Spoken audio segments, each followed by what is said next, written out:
Streaming చేయను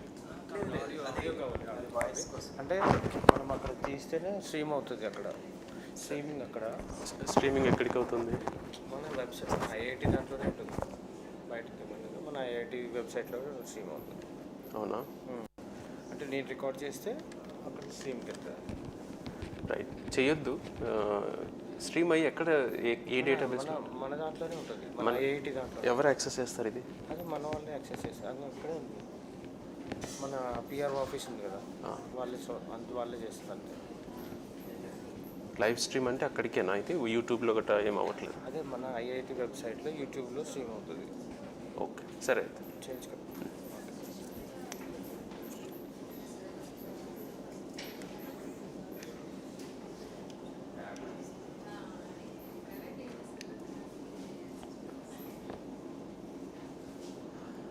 All right, so I'm Konda Reddy.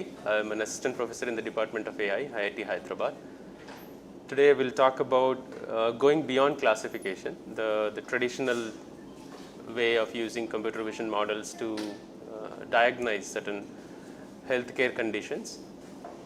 So that I'll just give a glimpse of what is happening beyond training a CNN-based classification or a VIT-based classification on different imagery, right? We've seen X-rays, we've seen scans like MRIs are getting scanned, fundal images, things like that getting diagnosed into healthy, mildly risky or risky kind of categories, right? So that's what the popular paradigm has been. So in this talk, I'll try to show a glimpse of what is happening, what is going to be the near future of handling medical data towards diagnosis or helping the medical experts with the multimodal data that is available with the help of AI. Okay? So I'm going to assume certain things, but you can please stop me at any point if you feel like you're not able to follow. Okay? Right. So I don't need to convince you that computer vision has a lot of applications in healthcare, right? So there, computer vision can be applied in many ways, and it's a very capable tool. A lot of proof is already there. For example, all the way to detecting certain tumors, so analyzing a lot of medical images, right? Towards early detection of certain cancers, right? So these are only certain possibilities, right? So this is what has been happening traditionally in computer-aided diagnosis, right? You've got the patient, you extract certain things, let's say medical imaging, and there is a computer-aided design. Basically, some AI algorithm is looking at the images or certain measurements, right? It can be ECG, can be EEG, certain other recordings, right? And then you process the data, extract certain features, or if you're using deep learning, feed the data end to end and go towards classification, right? So this is where the automatic disease diagnosis is happening, and very much within the presence of clinicians, and that is where the treatments or rehabilitation is going to happen. But I'm going to argue that the classification of this sort is often very, very oversimplification of what a doctor actually does in practice, right? So they just don't go for binary sort of things, and not just look at what is being collected now, right? Obviously, the doctor is going to pose a lot of questions, right? History, family backgrounds, etc., etc. A lot of other information that is not collected just during the diagnosis goes into doctor's analysis, right? So that is why the argument is that this kind of traditional computer-aided diagnosis is not going to be sufficient. So what I mean by the standard computer vision is this: you have certain image and you have certain algorithm which is generally driven by CNNs or VITs, and it recognizes what is there or what is not there in the image. In the medical context, it should be some sort of diagnosis you are doing, right? So in case of fundal images, retinopathy, chest X-rays have been analyzed by so much of vision algorithms, etc., right? So this is rarely sufficient in the clinical setting today. So in essence, we are going to move away from N-way paradigm. Sorry, P is missing. N-way paradigm is going to break down very soon, because it's not always about just finding that the disease is there or not. That too only with what is being sensed now at the moment, right? So for example, I'll tell you some reasons why this is not going to be sufficient, okay?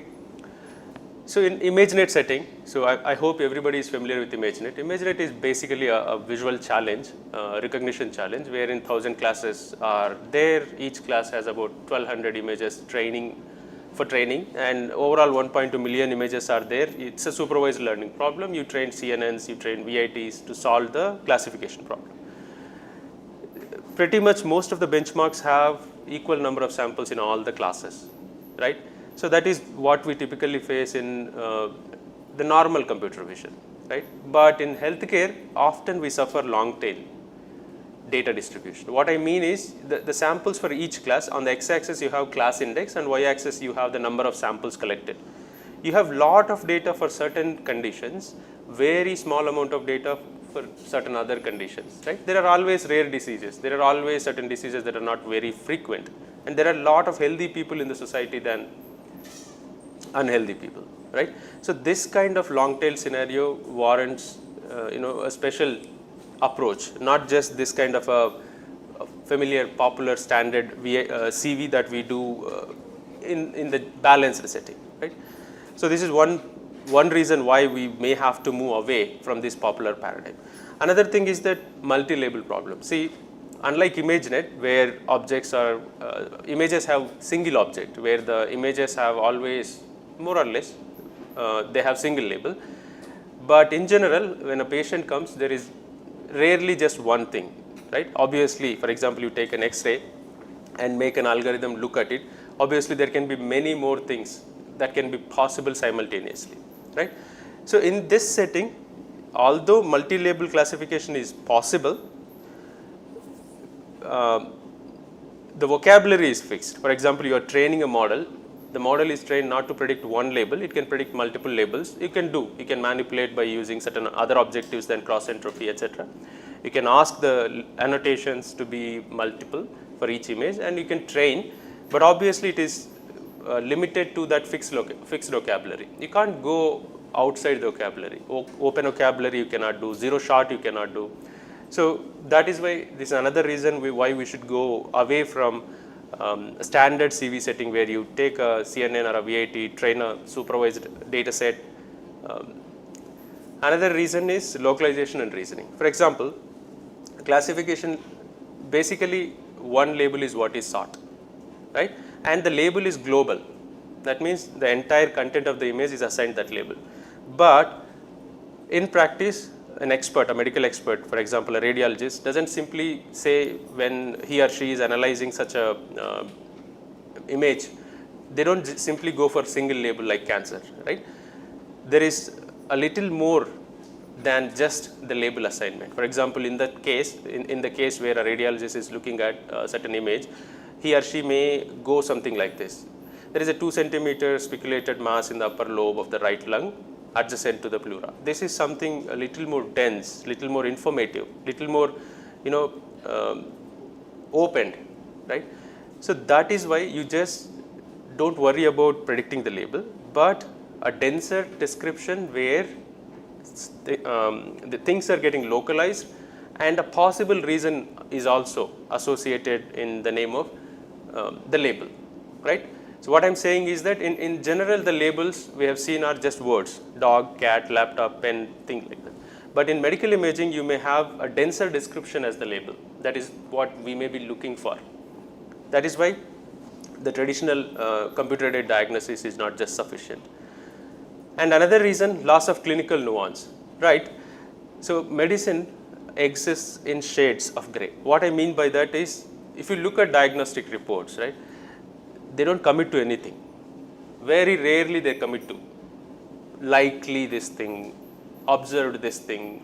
These are what you see in medical reports, right? So diagnostic reports are full of hedging. Conditionally they can say something, right? And lot of uncertainty is recorded also, as opposed to the traditional computer vision where this image is cat, that's it. There is no doubt, there is no ambiguity, there is no conditional, nothing. But in medical scenario, you see lot of this shades of gray, because you want to be conservative. You want to be open about possibility of different conditions that are there, right? Because of the sensitivity. What if you are wrong? So you better be little uncertain about it, listing down all the possibilities rather than just say this is it. Okay, so this setting is also something different from the traditional computer-aided design. That's why you want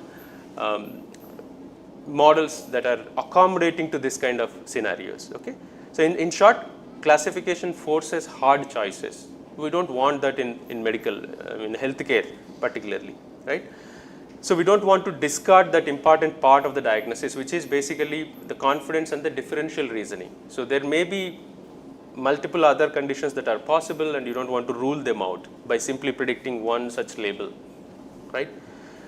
Another important reason why we want to shift from the traditional paradigm is we want to be able to integrate the priors, right? What do I mean by priors? Temporal context. As I said, the doctor doesn't just ask what the patient or the person is feeling, right? There can be a lot of other information the doctor collects, right? As I said, it can be longitudinal. Longitudinal means the evidence is gathered over time. What has been happening in the history also matters to make the right diagnosis. But again, in contrast, the traditional vision setting may not accommodate all of this, right? Again, go back to your CNN classifier or VIT classifier. All that it looks at is just the instance, but we don't want just to restrict to that. That is the reason I argue that N-way classifier is not the way, because it treats every image or scan as just an isolated event. We don't want just that. We want some way to incorporate more history, more information that may be useful in the right diagnosis. Okay, there can be many more reasons. That is where all of this motivate us to go beyond just the classifier training, right? I'm not saying they're wrong way, but they are not just the right way to replicate what a comprehensive doctor's analysis is, right? That is where I'm going to introduce VLMs, which theoretically can ingest today's image and a lot of past information in the form of different reports, different data samples that can be accommodated to generate a comprehensive analysis. Okay, so this is the setting. I wanted you to be convinced that why in healthcare setting we should go away from the traditional N-way classification setting. You just integrate all these nuances that are very important in healthcare. Okay, so just to compare, so N-way classification, what by that I mean classifier. You train a classifier with a supervised setting that X and Y labels are there. You take them and just train for N-way classification. So it can only predict one of the N. It will just predict harsh label out. It may not say multiple possibilities, etc. Right? So that is the disadvantage. That is where we go towards medical VLMs, vision language models, where the output is not just the label, but it is a natural language description of what it sees in the input, right? That is it is certainly possible for the model to incorporate its uncertainties, multiple possibilities, all that the discrete label fails to express, right? At the same time, N-way classifier is basically a closed set classification. By design, it will not be able to go outside of the labels that it knows. But medical VLMs, because of their understanding of the language, understanding of the training data and access to the knowledge base, they will be able to handle open set classification also. Basically, it's something that was not familiar to it during the training, right? The context also is very, very big difference. As I said, N-way classification, it just looks at the images that is presented during the inference. But on the other hand, these medical VLMs can incorporate a lot of other things like the priors and the history in the form of records. Okay, right. So this is the summary. I hope I convinced you why we should move away from the computer-aided design that we have been doing, which is basically training an N-way classifier. towards a language model equipped with vision capabilities. That's what VLM is. Okay. So for the people who are not very familiar with VLMs, I am going to introduce in 5 to 10 minutes what are VLMs. Okay. So all of us are familiar with LLMs, right? Large language models. Essentially, they understand the language, they know the structure of the language, they can hold convincing conversations with a human. But now, what is a VLM? So it's basically a vision language model. These are AI models that blend computer vision and NLP capabilities. Okay. So in essence, what they mean is those are language models, but they can do vision capabilities also, right? By vision capabilities, what do I mean? Understanding the contents of the image. That is what computer vision means, right? So they can act as language models that have vision capabilities. For example, let's look at some interesting vision language tasks. I can show this image and ask the algorithm to describe what it is, right? For description, it should know how to say a natural language sentence. For describing this image, it should understand what is there in the image, vision plus language capabilities. Also, I can pose a question, right? What is dog holding in its paw? I can input this and the question. The model should understand the image, understand the question, and produce an answer. The dog is lying on the grass next to a frisbee, right? It's just one question. You can pose any other question also. Essentially, the model should understand language and vision and answer it in a natural language sentence, right? And lot of other possibilities are also there. It can detect the objects. I can ask what are the objects that are present in this image? What are those objects that are black in color? You can just be creative about asking questions, and it should understand everything that is there in the image and the language and answer. So these are vision language tasks, vision language problems that involve both computer vision and NLP. Okay. So VLMs essentially do these things. So a language model that has vision capabilities is VLM. Okay. Right. So how they do is an interesting long discussion, but I'll try to summarize how these models are equipped to do these tasks. Essentially, they learn to map the relationships between the text and visual data. Okay. So you might have seen multimodal training in the previous, yesterday's lecture, right? How do we project the data, which is language on one side and image on the other side, into the joint embedding space, right? So that space can be reached by language and vision, both sides. So how do we understand this image corresponds to this text, or this image and this text are not corresponding to each other? So we can contrastively learn such encodings, right? By collecting such pairs of data, you can project the data, and the model, which is combination of vision encoder and language encoder, let me show that. So something like this. This is a vision encoder, the yellow one, and the green one is a language encoder. Essentially, it will project. See, in machine learning, everything is a vector. You project means you compute a vector out of the data, right? Vectors are points in some space. Only that this space is very high dimensional, 300 dimensions, 500 dimensions, 700 dimensions. You can only imagine text falling as a point in that space, image falling as a point in that space. If they both are corresponding to each other, the image and text, they come very close in that space. Otherwise, they go far away, because the space has a meaning. Some part of the space, think of this three-dimensional space. That corner belongs to dogs and cats, kind of. This corner belongs to something else, right? How do we know? How do we assign meaning? By training. You project the data and you make some, you take some care that all the space gets assigned some meaning. Okay. So then you go across, you will find meanings in the space, and you project the input into the space. You will be able to say what is there in the image, what is there in the text, etc. The model will be able to understand by projecting into the space. Okay. So that is essentially one way, which is contrastive way of learning VLMs. Okay. So there are many ways of training VLMs. Okay. What is the input to the VLM? Text and image. What is the output? As I said, these are basically LLMs that can understand vision. So text is the primary output of these models. But some VLMs can also output images. They get visual outputs also by being generative about it. Okay. So there are a lot of such models you can try out. A lot of open source models are also there. VLMs that are language output, VLMs that can also that can generate image outputs. Okay.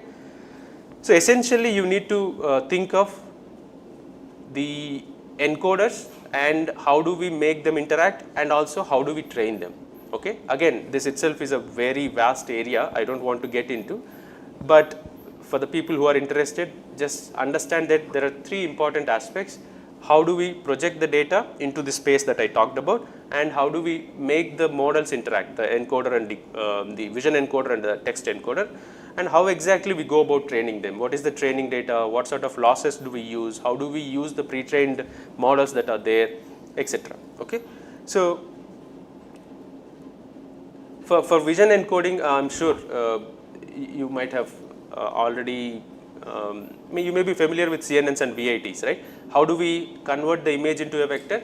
You either take a CNN, just a bunch of convolution layers, and the GAP layer where it just transforms into a vector, or a VIT, visual transformer. Visual transformer, it just patchifies the image and then performs self-attention, and then finally you will get a CLS token along with other tokens. So that token is the output of the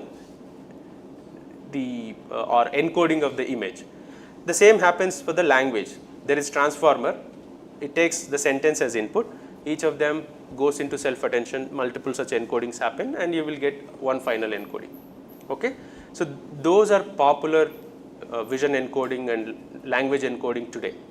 Okay. So there are a lot of models, pre-trained models like BERT, VIT, many versions of VIT are available, you can work with them. Okay. So objective, how do we train is going to be a big discussion. Let me just give how broadly we can categorize into the training efforts into a bunch of ways. Okay. Contrastive learning, I'm sure you've gone through this contrastive way of learning in yesterday's class, right? So you have image and the corresponding text. You have a visual encoder like a CNN or a VIT. You have a text encoder like a BERT encoder. You project both of them and try to match the corresponding embeddings and tries to push apart the non-matching pair. Okay. So that is what we have done in CLIP, right? CLIP is a very popular VLM of this sort, contrastive objective driven VLM. And not surprisingly, in medical literature also, people have immediately adapted to learning such VLMs. So MedClip is one of the early works that got inspired from CLIP literature. How do I project medical imaging data and the corresponding text associated with it into a joint embedding space? Okay. See, look at it as it's a common language spoken by the vision part and the text part. Let's say there is a chest X-ray image and an expert has annotated it with the description of what is there, what is not there, etc. Okay. So this is the image content and the corresponding text content. We want a model to project both of them in the space very close by. That means it understands what is there in the image and the corresponding text are same. When I say the model projects both of them close by, that means it understands that they both correspond to the same content, right? Look at it as one concept which is described by image and which is also described by language, right? So it's like this, there is a concept of dog. The concept, which abstract concept, is realized in vision like this and in language like this. Both of them are two different versions of the same abstraction.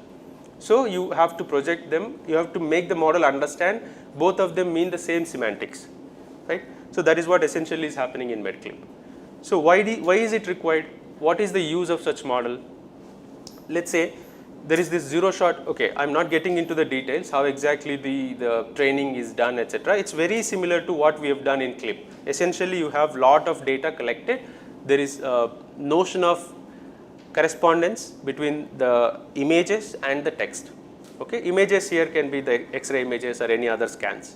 Okay, so essentially, you do certain mapping procedure. This image and this text are corresponding, this image and this is not corresponding. So there is some algorithms that you can use by projecting into some medical language system, unified medical language system that maps the text and the image also. You can collect lot of text, you can collect lot of images, they need not be corresponding, but you can project all of them into a common medical language where you know what is coming closer, what is not coming closer. You take help of this projection and use the contrastive encoding. Okay. Once you train them, how are you going to use it? Can somebody answer from yesterday's clip discussion? What was the use of clip? We trained by 400 million pairs of image and language, right? We projected so that corresponding pair goes close by and not corresponding pair goes far by. So what was the whole exercise about? Why was it useful? Right, how am I going to use that model in future? Let's say I gave such a model, very well trained on 400 million images. How can you use it?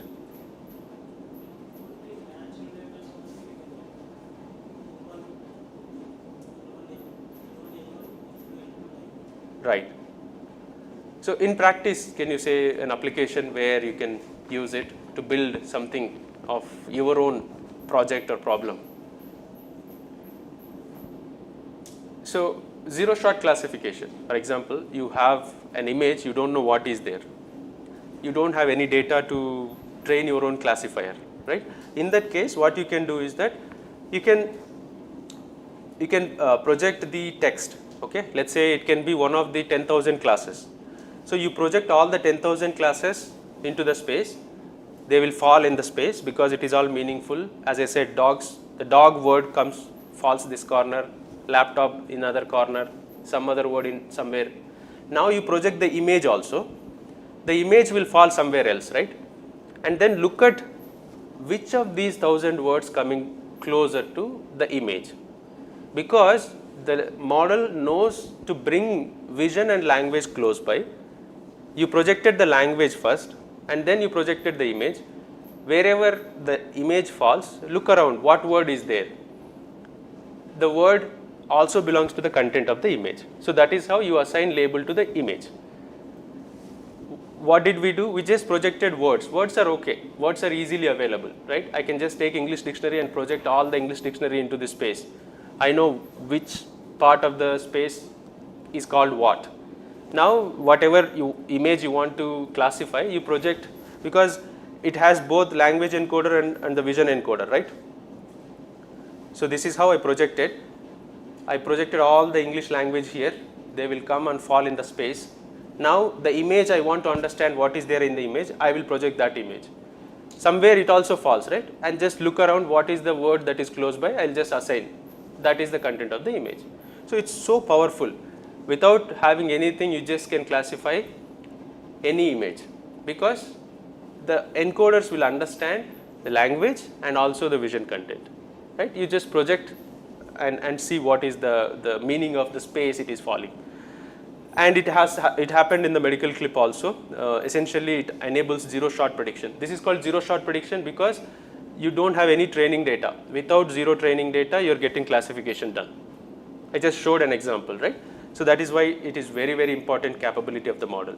And you can take this vision encoder, and if you have, let's say you have a project, you collected some data with labels, but it is very small in size. You cannot train a standalone model. Don't worry, you can take this vision encoder and start building on top of it. Whatever small supervised data you have, you can work with it. And image text retrieval also, because now you have a language between image and text. You can go from image to text, text to image, because there is a joint space which allows the communication. So you can, let's say there are a bunch of X-ray images. You want to, bunch in the sense millions. Then you want to extract a specific X-ray where a certain condition is there. How do you search? So you just give a text saying, I want such an X-ray with such a condition. It will be projected into the space. All the million images will also be projected. The same thing, whichever image comes closer to the text, you will say this is what you want. Okay, you can do a lot of such applications. So this is one such VLM that is adapted to healthcare. Okay, so there are a lot of such configurations of VLMs that are possible for you to train. Okay, So the first one, as I said, was contrastive objective driven, and some other, for example, second category of training VLMs is masking. Okay, so again, without getting into the details, so you have image encoder which was trained to fill the gaps. Let's say because there is supervision is costly, how can I train a big model? All that I have is bunch of images. I don't have labels, I don't have supervision. What I can do is I can remove parts of this image and I can ask the model to reconstruct what is missing. I'll pose it as a puzzle. Okay, I'll just remove out of those 4x4, 16 grids, I will take out some 6 grids and I'll ask the model to predict. What it should predict, I know what it should predict because I removed what was there, right? I will pose it like a self-supervision task. Okay, there is no label, part of the image itself is label, because that I can easily do, right? I can collect millions of images from the web and I can take out some of the portions and present that as a puzzle, and the model will train to understand how to convincingly fill those missing regions. In that, the model learns the structure of the data, the data distribution as a whole. Similarly, you can do the same for language. In fact, it was done first in the language and then we adapted that for masked autoencoder based VITs. So those models can be combined with a little supervised data and they can do generative tasks also. So generative tasks means, let's say I've collected data of chest X-ray images and the corresponding captions given by medical experts. So it can describe, because I have collected a lot of such pairs, it can describe what is there in the image also. Okay, so it's like visual question answering. I will present the chest X-ray here, I will present the question, what is there in the chest X-ray. The answer is whatever the medical expert has given. I can train using such supervised data on top of this pre-training. Okay, so these are popular models, these are very, very recent and they are available. You can try out different things also. Again, yes.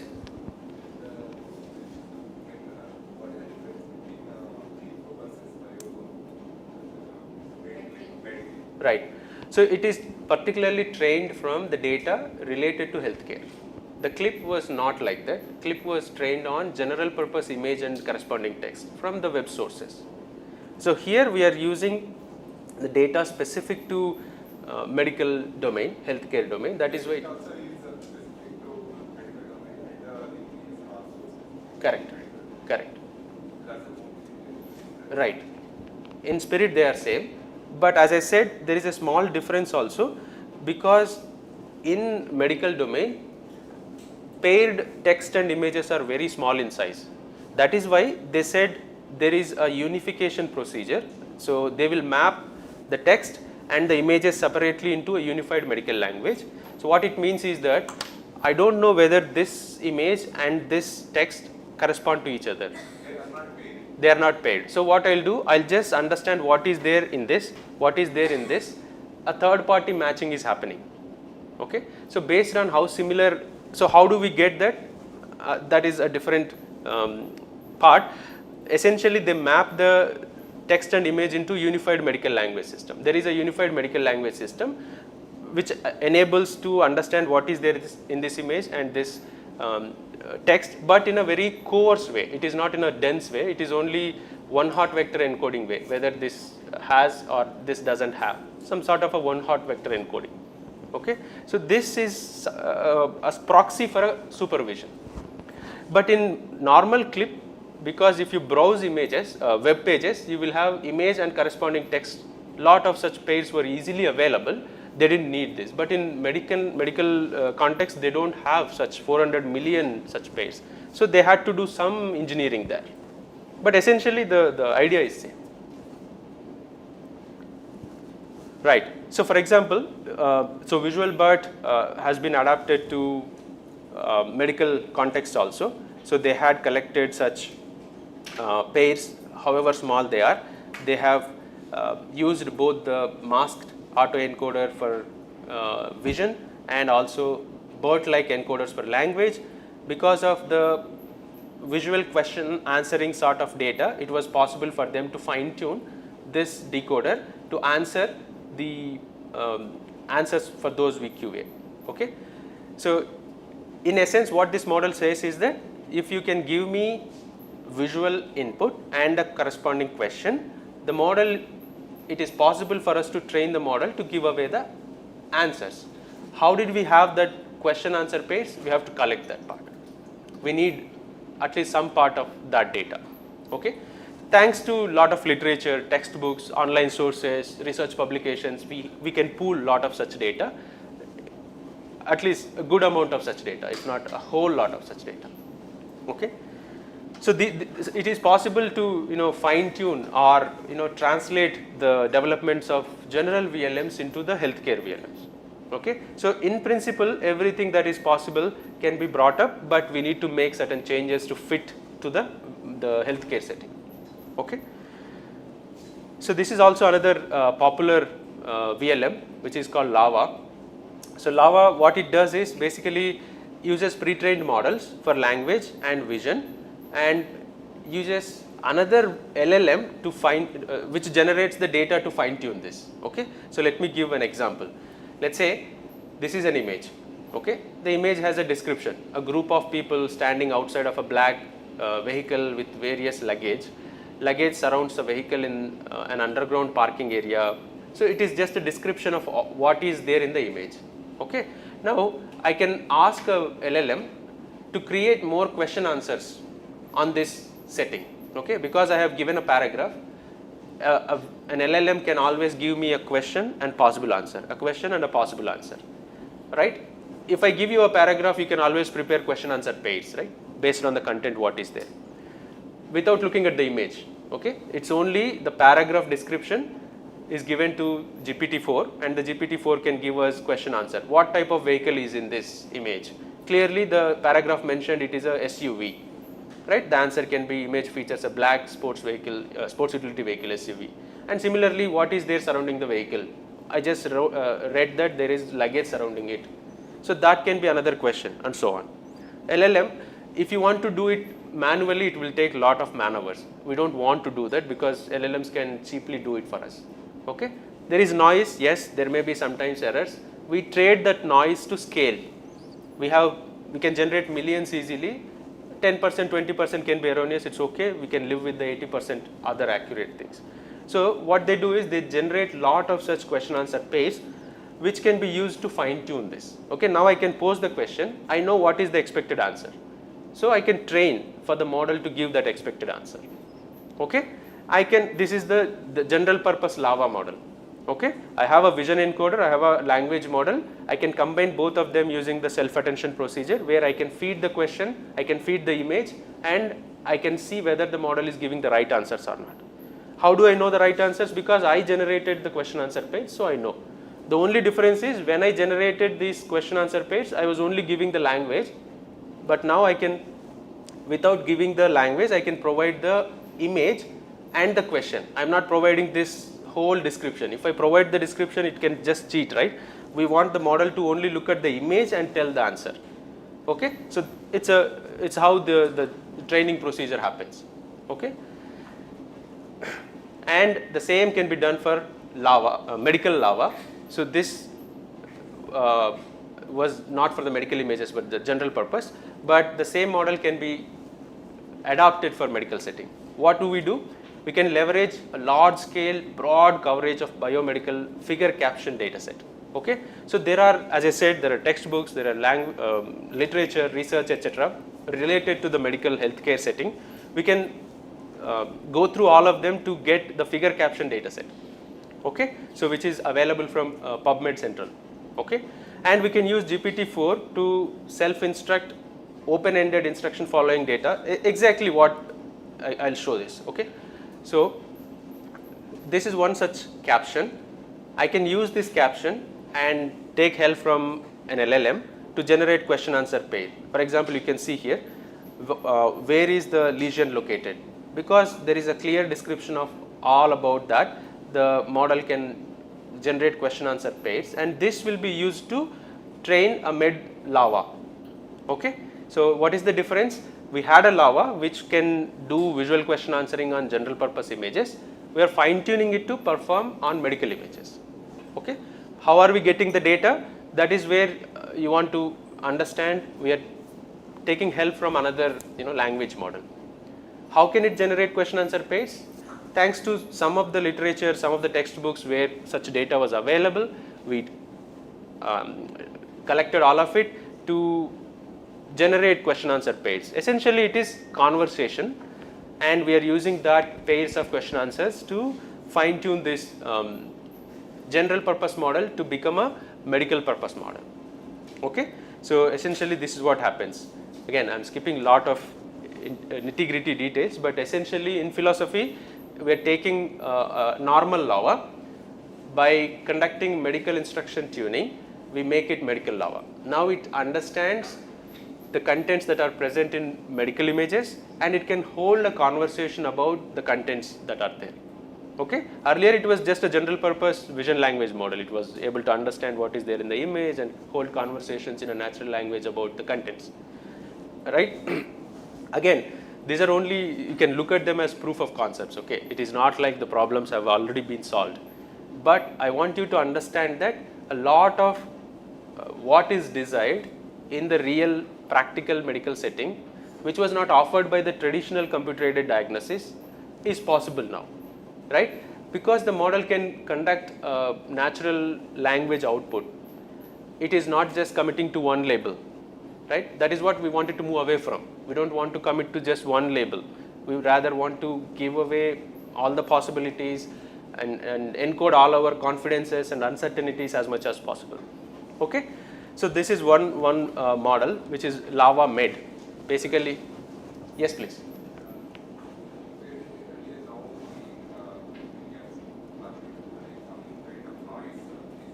Right. Pardon? Costly in?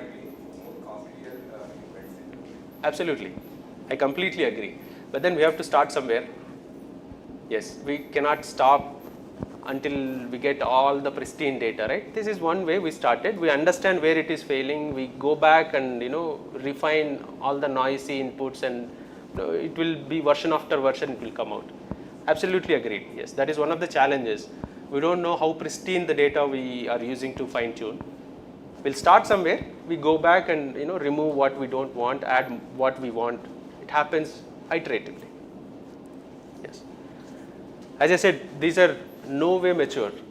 No way mature. These are how 3-4 years old. These are all getting popular, I can say, because they have more to offer than traditional diagnosis. Yes. So for example, this is one I could collect from the paper. Basically there is a chest x-ray. So user, what is shown in this image, and the Lava Med says the image is a chest x-ray that shows bilateral, some medical jargon I am not aware of, which are areas of increased opacity in the lungs, etc., etc. And you see the bottom panel shows the answer given by the GPT-4, which had access to the text also. Basically how we created the question answer page. By looking at the caption, we generated the ground truth, but the model will not look at the caption, will look at the image and somehow understands the answer for each question. When I say somehow, we are training in a supervised fashion. So that is what somehow means, because you have parameters, you have question answer pairs, you just put them in the optimization framework, it will be able to look at the image, encode the contents of the image, look at the question, encode the question, and then perform self-attention and tries to answer. Okay, so you can go through what sort of questions and how accurate these answers are. No way perfect, but we are getting. Okay, all right. So the takeaway at this point in time is basically we have started adapting VLM literature towards developing the next generation computer aided design diagnosis for healthcare. Okay, again go back to the limitations 1, 2, 3, 4, 5.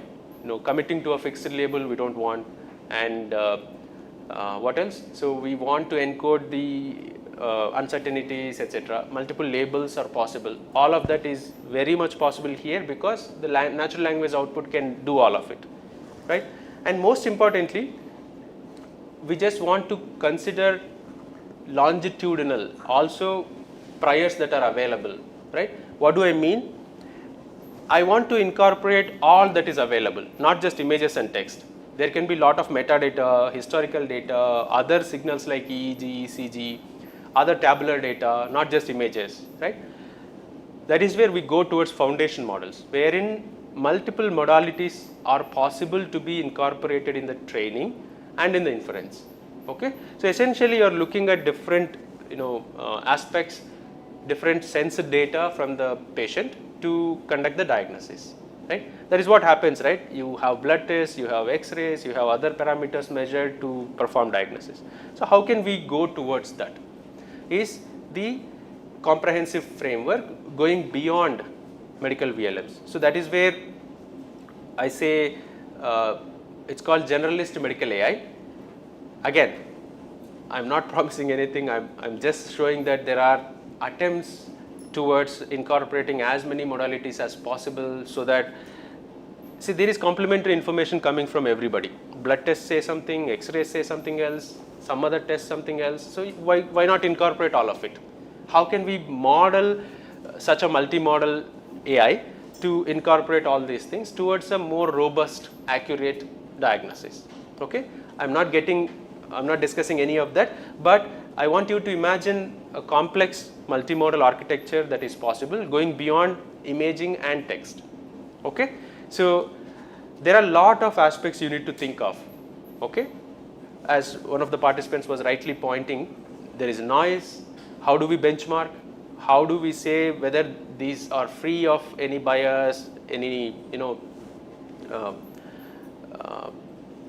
vulnerabilities, etc. Okay, there is scope for a lot of efficient and effective training strategies, right? What we are doing now, what I just discussed, have a lot of issues.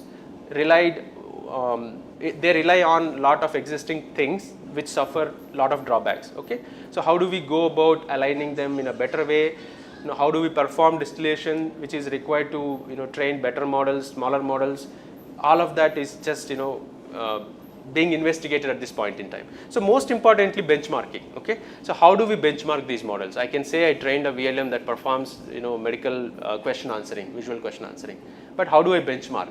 It's an open question. Currently what is happening, people have composed a lot of benchmark data sets. What it means is basically experts sat down, collected some image data, and also made the correct analysis available. Now you take the model, input the same benchmark, and see how close they come to the expert's opinion. Okay, so these are a bunch of such benchmarks. Okay, essentially you want to understand how good these medical VLMs are, right?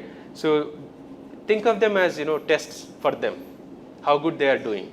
Okay, and end of the day you need to understand how human evaluation is, how close these are performing to human evaluation. So what you try to do, you present these things to these medical VLMs and also present the same thing to an expert and see which is better. Okay, and you can always perform subjective analysis of this sort, not just benchmarking, because these are sensitive applications. We don't want to commit any less than perfect things. Okay, as I said, you can go a little more beyond this also towards the generalist medical AI. Again, there is a lot that can happen. How do we incorporate multi-modalities, right? EEG, ECG, these are 1D signals. Images can be 3D or multi-spectral images will be there. And MRI scans are volumetric data, right? And other tabular data, blood test reports. Each of them look very different to each other. Somehow we want to encode all of them and provide all that information to be available for the system to be able to do better diagnosis. Okay, so that is where the term generalist medical AI is coming from. Okay, and it has to be robust enough to lack of some of these modalities also during the inference. It's not like every modality is available all the time, right? With subset of them also it should work. Okay, I'll just skip for the in the interest of time, but essentially I want you to try out some use cases also. One is MedGemma. Okay, so it's one of such generalist foundation models. Okay, so it's basically a suite of VLMs designed to bridge the gap between the general AI capabilities and the healthcare capabilities. Okay, so they have worked with their own. It's by Google DeepMind, so they have used their own LLM and their own visual encoder. Siglip is advanced version of Clip. Okay, so think of it as a next version of Clip. There were some drawbacks in the Clip, so they fixed it, called it Siglip. So these are what they used, and they trained on diverse multimodal tasks. So multimodal in the sense, as I said, they exposed the model to 2D and 3D imaging such as X-rays, CT slices and MRI volumes. So they provided the model with multiple modalities to pre-train. Again, what do I mean by pre-train? To help understand what is there in them with the help of the experts' annotations. Okay, and there are access to lot of structured records also, EHR. Electronic health records were also there. These days hospitals are keeping electronic health records, and in a proper way you can get access to them, and in a privacy preserving way you can use that data also to train these models to get better understanding of these health records. Okay, so essentially lot of medical textbooks, PubMed papers and clinical guidelines, all of that was fed into to understand different aspects of this healthcare and modalities and conditions, etc. Okay, again I want you to see the blowing up of the scale, right? Because it is all valuable. All of these modalities may have the complementary information coming up, right? Lot of challenges. How do we encode rightly? How do we integrate rightly? How do we actually perform the accurate diagnosis? All of them are open questions. Okay. All right. So I'll just give you a bunch of open problems or challenges in this thing. It's not, as I said, nowhere solved problem. Obviously, a lot of people are there trying to push the literature. So why aren't they already in hospitals? So why are we not using them? If I am just displaying tens of such VLMs already, why are we not using them already? As I said, they suffer hallucinating problem, right? Hallucinating in LLMs means saying something confidently which is not correct. You might have faced it in using LLMs also, right? So you pose a question, it tells very nice answer, but it is inaccurate. So that is what hallucinating is. Essentially, it answers something that it doesn't know to be correct. Okay. So in medical VLMs also it is prone to happen, obviously, right? So we need strategies for grounding the inference. Grounding in the sense, whenever the model says something, there is an evidence for it to show why it said what it said. Okay, so whenever the inference is grounded on something reliable, some knowledge base, some evidence, then it is less prone to be hallucinating, right? You are giving a source, essentially a reference to the output. Okay, so that is what grounding means. So essentially you can train the models, you can come up with strategies for making the inference grounded on something reliable. It can be a knowledge base, it can be a library of literature, it can be any other source that is reliable. Okay, so how do we do that is an open problem. We have not done that to a convincing extent. That's why we don't see them in hospitals yet. Okay, what about bias, fairness and generalization? So these models have access to certain data which may not represent everybody, which may have some biases. So it may not do very well on a lot of other population, right? So how do we take care of that bias? How do we make the models fair? So that also is an open problem. So it is a little more general. The bias and fairness is always there in machine learning, and more so in this because we have no access to really representative data. Okay. All right. So interpretability is also another aspect. So can these models show the evidence to their work? How they predict what they predict? Okay. So interpretability essentially means, can we interpret the model's inference? Why it is saying what it is saying? Okay. So it may say there is presence of a tumor, etc., etc.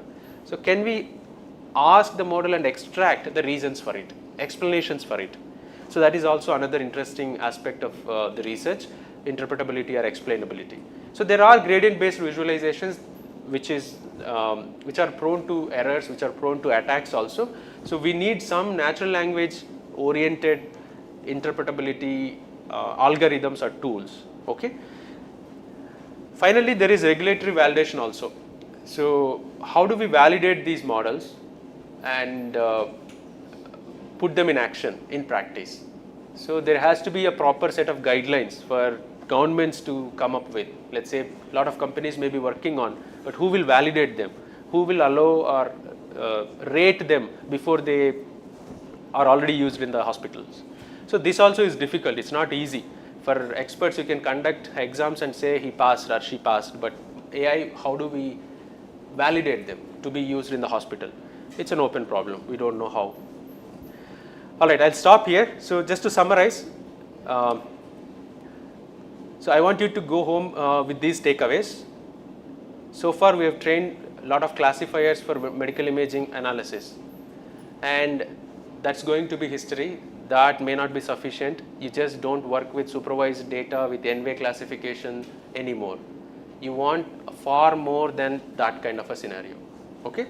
So how do we go about it? As I said, to incorporate all these long tail issues, multi-label problems and localization reasoning, loss of clinical nuance, wherein it is possible for multiple conditions. You don't commit to anything, leave out all the chances opening, etc. So all of those things takes front seat now. So that is where VLMs and multimodal foundation models come into picture. You try to incorporate more modalities, you try to incorporate more evidence, more literature, more reliable resources, knowledge bases into the inference. Okay, I'll stop here. If you have any questions, I may have a couple of minutes.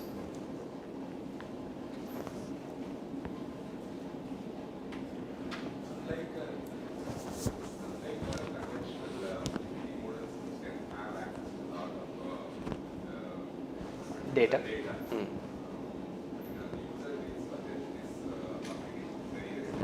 Correct. Yes.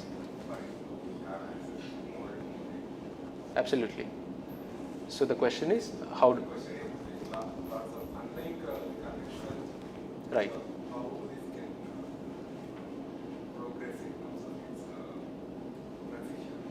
Right. So I think people have understood the lack of data. Now almost every hospital keeps a record. Unlike, let's say, 5 years ago, now every hospital keeps a record, and they are also part of these research efforts. Things are changing very fastly. All these hospitals are now have realized the importance of having AI in the assistance. So in my limited experience, I can already see the things are changing. So the data is getting recorded and being used for developing such useful tools. It is slow, definitely. Compared to other general purpose data, you don't have enough of it. But I think it will grow because of the awareness and the consciousness of these people, all the stakeholders that are there. I think it is growing. Correct. You need to, of course, there are challenges like privacy. Obviously, we need to take care of that. There is research on that front also, how to use the data without revealing the private information of these patients. Right, the name and other demographic aspects of it. You don't want to reveal that. As much as possible, protect them and use them for research. So that also is happening. I'm not aware of how exactly we can do that, but I'm aware of efforts of that sort. Yeah. So definitely, privacy preserving ways of data usage is happening. Yeah. We need to take care of that to happen also. Yeah. Yes, please.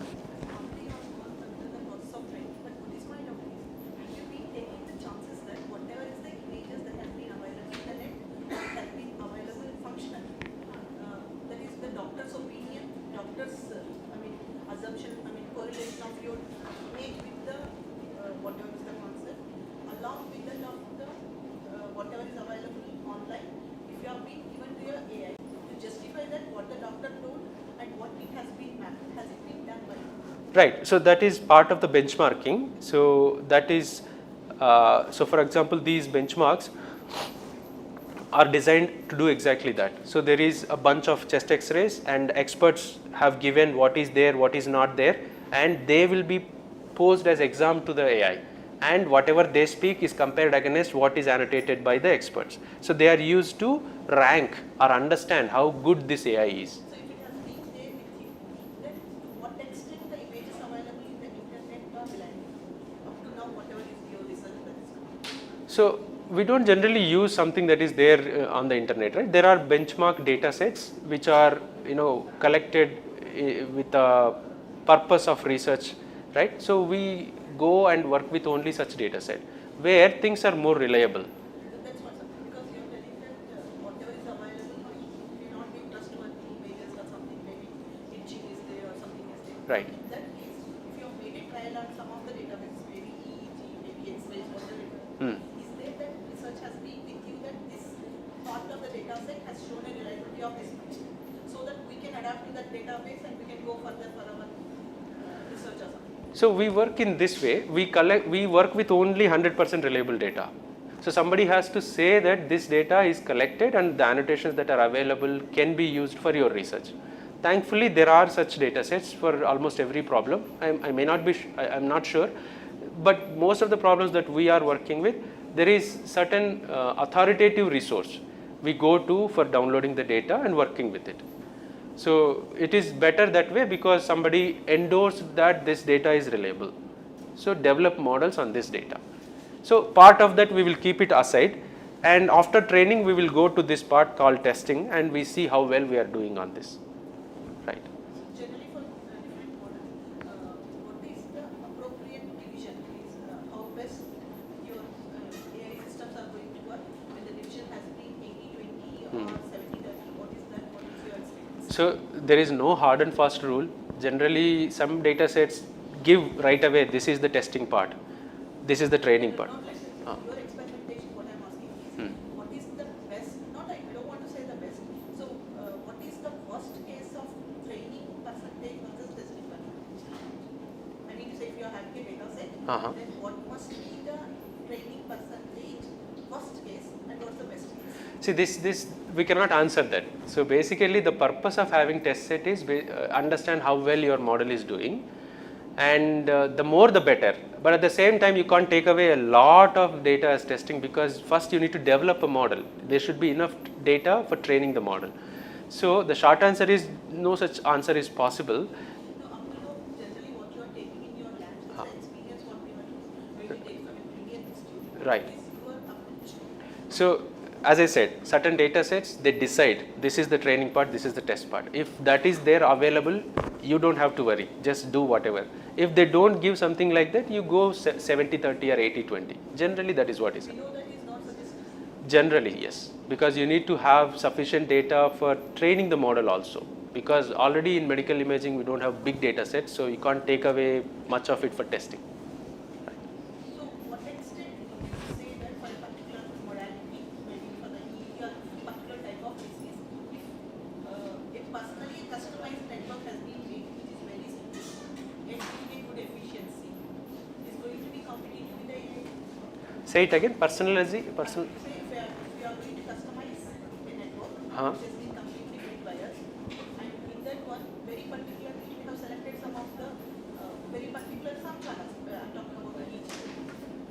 And if this has been on a very simple network, which is going to target a very good efficiency, then can we make it comparable? I mean, shall we compare this one with the AI? So when you compare, you try to differ. This is absolutely a hardware which I can be keeping on my FPGA. Right. I'm going to target that this can be a low cost because as you know that one EEG is a costly affair. Yes. And personal testing is not possible. Right. So you can pose, when you are comparing certain models, the models have to fit on this much memory. Whoever qualifies, bring that model and do the comparison. You don't need to take a cloud-based model which uses billions of models, right? You can always define the competition. So can I have something that where I can benchmark our circuits if it has been, because I'm not having much idea. So if I want to benchmark a circuit which is of low cost, so that's the target, but everyone cannot keep lakhs of rupees for self-testing. Definitely. So if that is the case, how can you make this one possible? That is benchmarking. Right. Where can I get the database of realizing? Right. So that you have to train within that budget. So let's say if it is possible to bring that bigger model to this budget, there are ways like model distillation, student teacher training. So you have a big model. Can I replace or can I learn a simpler model from that, so that I am distilling the learnable information from that into the small model. The reason is I want to host this small model in my hardware. I cannot host that. Can I distill that into a small model? That becomes teacher and this becomes student. There is a bunch of literature on how to distill bigger models onto smaller models. Once it has been that, how we are going to validate, who is going to validate, who is going to... You define your own test data. I say this is my test data, I performed this, and these are the performances, this is the leaderboard. Where to submit what to it? Pardon? Where to submit for the validation and where to get it publicized? I don't know which research journals or which research conferences you publish. You can just... It's not like Huh. okay, we will publish in some journal, but when it practically comes to a module, Right.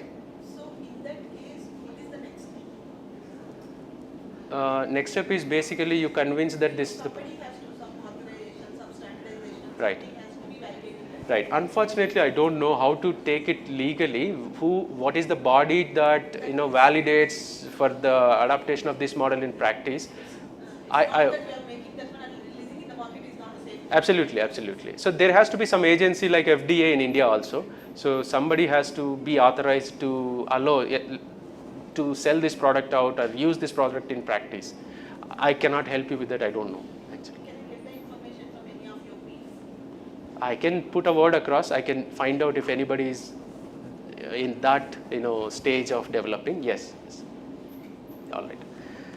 All right. Thank you. I'll stop here. Thank you very much.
Is this capturing?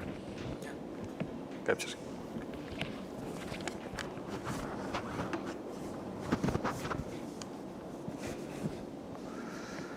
Okay. Okay. So as I was saying, this is a very kind of a broad area. Healthcare means many things to many people. What I'll do is I'll mostly focus on two areas of healthcare. One is the cardiology side and the ophthalmology. That too in a very specific context. The cardiology mostly will be ECG based, although there are kind of ways we can incorporate other biomarkers other than ECG, but that will kind of keep it away from today's discussion. So first let me motivate why we are looking for cardiac analytics at all. So if you look at it, you look at the population and the resources available are kind of inverted in the rural and the urban areas. So relatively speaking, the urban areas are a little better off, even though maybe from the world standard, even that would be lacking. But within the Indian context, rural areas really are starving of resources. So how do you provide meaningful healthcare to the rural domain? So first, let us kind of organize this in a following manner. Let's consider the general population, then the general population, by that I mean is that you do not have any specific information about their health. Then individuals under specific health watch, meaning you already have some information about them and you think that they need to be monitored. Then there will be high risk patients, and finally the highest risk could be the ICU patients. And why we are picking cardiovascular disease or the cardiac care? Because that's really the central and the most of the global death actually can be accounted for by the CVD. And here you can probably see there are basically two overlapping situations that are going to be considered. One is the resource constraint scenario that I was talking about, maybe rural and around, and the high risk scenario. Okay, so where maybe people who have debilitating disease and you have to monitor them, and even further they are probably already admitted in the ICU. And you can see when I said that most of the global death is attributable to cardiovascular diseases, this actually brings out this fact. Okay, so few things we'll consider. This is kind of part 1, 2, 3. I mean, these are sub parts really. So we are at the first part of the cardiac, session where we are talking about the basic tasks, and then we'll kind of move on to more things. And part 1 is of that, where we'll talk about resource constrained telecardiology. It's more like a monitoring service. You're not particularly looking for a particular disease. You just want to convey health status or some vital signals, in this case ECG, to a place where the doctors may be available or medical professionals may be available over a communication link. Second thing is so first one, I mean, we do not have any health indications. The second one is a very mild health indication, because these premature ventricular contractions, these are kind of not a very uncommon thing to happen. Okay, these are not normal heartbeats, but even a healthy person will have from time to time 1 or 2 of those. But when they have runs of it, but a higher burden of those, they may indicate impending health emergencies. So this is something we could monitor. And then a few other things we can do. For example, maybe atrial fibrillation detection, which is kind of a semi-high risk, and then ICU situation where we will kind of go over those. What will happen is that, only the first box where we are considering resource constraint telecardiology will kind of take the whole waveform and transmit. In other places, we will actually try to go deeper into the waveform. understand those, and for those you need heartbeat detection. So you need to separate the bits, and then you will convey.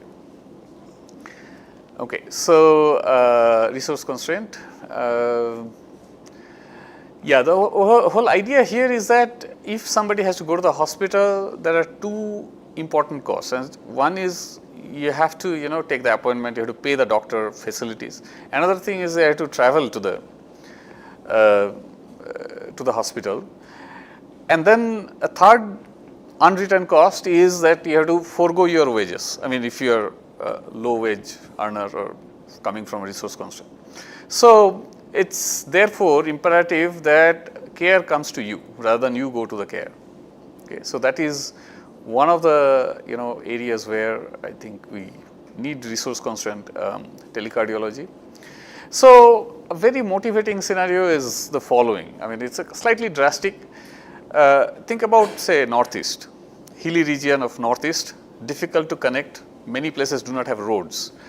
However, being sensitive, it has military infra, meaning communication links, and part of which they are willing to give you to do your public sort of things. Can you use those to provide healthcare to those kind of people who are essentially isolated? So here is kind of a proposal that so consider basically some isolated village on a hilltop or hilly area and having only a communication link. Of course, they will probably allow you to use that, but not too much. You have to limit your bandwidth. So in such a situation, what can you do? So usually what you will do is that you will take the signal, send the signal, but that may consume too much of a bandwidth, too much of a power. Where can you save?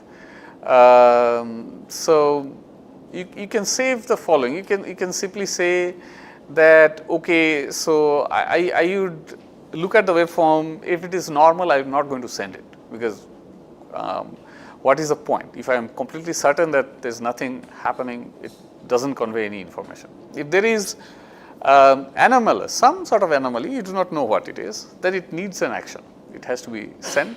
It may happen there is a minor anomaly and you do not have to do much, or it could be a major anomaly and whatever the cost, you may have to be taken to the diagnostic center or the professional care. So that's a separate thing. It's not in the purview of at least this part of the problem. So then how do you do this? I mean, basically, if you look at normal sinus rhythm and then the various signatures of arrhythmias and other disease signatures, there is a way you can differentiate. In fact, it looks like for a doctor it's differentiable. You can probably differentiate.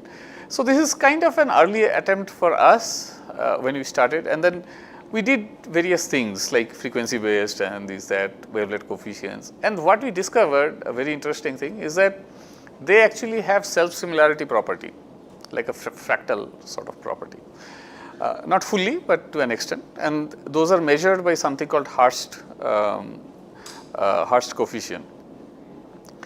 That's one thing. So maybe based on that we can make a quick decision whether this is a normal signal or not. And another thing we have to do is that send a compressed version of the signal without losing much information. So how do you compress something without spending too much of power? So if you run a compression algorithm, it takes power. So one of the ways could be simply sample in a compressed manner, compressed sensing. And we kind of showed that this is a reasonably good approach. And if we use some sensible things, for example, heartbeat is a periodic thing. So therefore, you can do a periodicity analysis based on maybe autocorrelation sort of thing. And you can also do, as I said, there is self-similarity. So a combination of these turned out to be a very reasonable thing to do. Okay, so I'll kind of, rather than going deeper into one particular aspect, I'll try to give what are the different problems come out in these domains and what are the approaches we can take but do not take the tools to be too seriously, because what happens is tools change and then you can always update, but the problems remain kind of there, and then one has to appreciate. Okay. So, the engineer's approach should be that we understand the problem, pose it as an engineering challenge. I mean, you understand the clinical problem or the domain related problem, and then pose it as an engineering challenge and you solve it.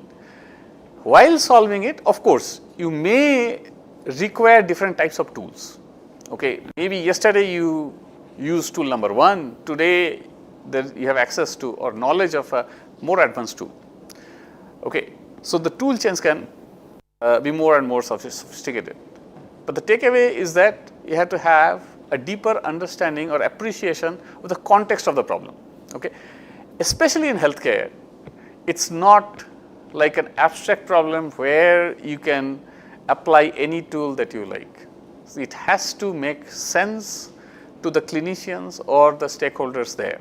Okay. So, that is why if you are doing healthcare, even if you are providing AI solutions to healthcare, you have to have a decent understanding of what is required, domain specific understanding.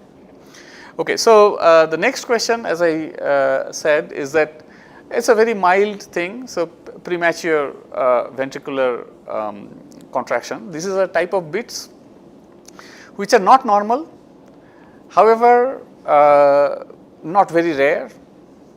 Once in an hour we might get 1 or 2. Those are not bad. Problem is, if the prevalence rate becomes more than 10%, they need attention.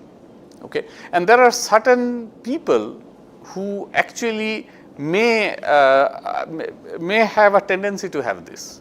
So, you have a subset of people who have this, and you may want to monitor it at a very cheap level. Again, we are talking about a situation where we are catering to a low resource scenario. So, we want to spend as little bandwidth, as little overall cost, so that we can kind of send these PVCs to the diagnostic center. Sir, I have a question. Yeah, go ahead. Is there any wearable device that would be sending? So, this, as I said, this is an abstract framework. Now, what you pair it with is up to you. So, the user device, when I say, that can be wearable, that can be a fixed, that could be portable but not wearable. This is up to you. So, this solution plugs in with all sorts of scenarios depending on how this thing. So here there is another domain specific thing. So far we are talking about simply you have to be low power and you have to consume low bandwidth. But there is one more thing that you have to really consider, otherwise your solution will not be taken up. That is, it should not burden the physician too much. The physician should be enlisted only when this is really required, and they should be given the lower amount of task, as low as possible. So how do you know how do you kind of give them a lower amount of task? So if you, so this is kind of a conceptual framework where, these are, these odd looking bits are ventricular, PVCs, and the regular things are normal sinus rhythm. So these bits do not convey much information. Okay. So essentially what you should do is you should convey only the PVCs and not the normal. But however, that creates a problem. If the doctor sees only the PVCs without any context, they get confused what this is. They need context. To get the context, one suggestion from the doctors is that you give a normal bit before the PVC and one normal bit after the PVC. Okay. If you send this is good enough for them. However, sometimes the PVCs could be in a run, many PVCs together, then the whole run should be prefixed and suffixed by normal bits. If you do this, what will happen is that the doctor will only look at the situations where there are difficult. I mean, the medical attention should be drawn into, meaning a run of PVCs or things like this. So this is kind of a toy situation. So here, for example, this run of NSRs is not needed. You can just blank them out and only send this, and this is good enough information for the doctor. So there are some specific ways we did. It's a kind of tool wise. I don't think this is a very good forum to talk very deeply about these things. So roughly speaking, what they're trying to do is that basically represent them in a nice basis, so that a fewer bases can represent these things nicely. So from the compression side, go ahead. So dictionary is basically is that what you do is you represent in terms, so any signal you can represent in terms of its basis, right? And the basis vectors can be weighted and then can give you. Now, what is a good basis? A good basis would be one that will require least number of basis vectors to represent it. So dictionary learning basically is a method of learning a dictionary or a collection of basis vectors, which for your signal will tend to take the least number to represent it. So this will give you a concise representation. And if you do this, what will happen is that there are two benefits is there. So you are blanking out the bits that you don't need to say, okay, because normal things, and then there are bits that you need to send are being represented in a succinct manner, concise manner, so that you are saving some resources there. And we kind of did some kind of analysis, and we saw that reasonable savings can be done based on this. So there is one domain specific knowledge. Again, as I want to give this background a little bit, that here, suppose I am giving you patient records, and then you have to come up with a dictionary or any other tool, or it could be any other supervised tool that will give you the required maybe compressed signal or inference, all these things. Problem is, how do you know that you're training on a diversified data, meaning the tool or your algorithm is seeing representation from all possible variations. So that is one question, and the second question is that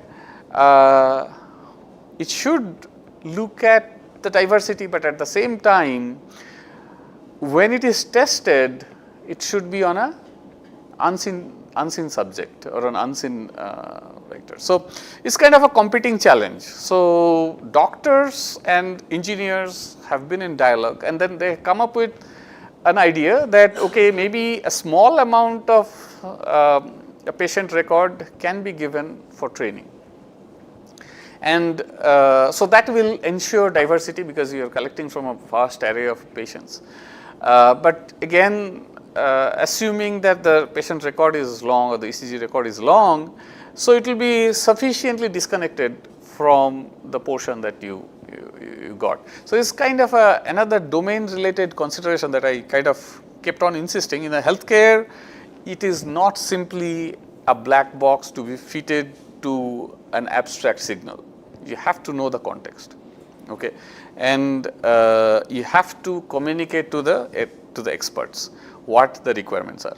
So these are kind of some details I'm kind of skipping. And here the idea is that, of course, the dictionary we developed on two purposes. One is for classification. So because we need to classify, you need to know whether a bit is a NSR or a non-NSR thing. In this case, PVC. We also have to compress and send. Okay, dictionary learning allows you to do both, because if you represent it in a slightly coarse manner, your classification accuracy may come down a little bit, but you know at the same time you save some bandwidth. So there is a trade-off involved. So, there are two things, you need to compress, you need to classify, and you have to have higher accuracy of detection on the side. It's kind of a three-way trade-off, and then it's a very interesting design engineering challenge basically. And if you do, I mean, we came up with reasonably good